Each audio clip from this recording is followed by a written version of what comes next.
பூத்து சிரிக்கும் பூக்களினோடு பனியின் துளியால் பல்லாங்குழி ஆடு.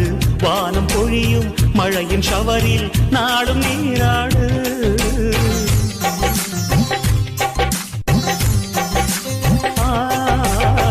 உன்னை கடந்து போகிற போது உட்டி மேகம் திருடிக் கொண்டோடு.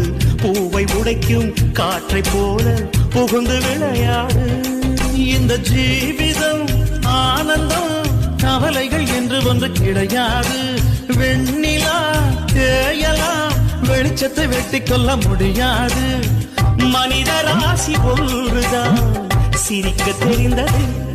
சனி சக சனி சனி சக சனி சனி சமகமரிக சரி சனி சனி சக சனி சனி சக சனி சனி சமகமரிக சரி சனி. சின்ன சின்ன சுகங்கள் வாழ்க்கையிலே அங்கும் இங்கும் கொட்டி கிடக்கு.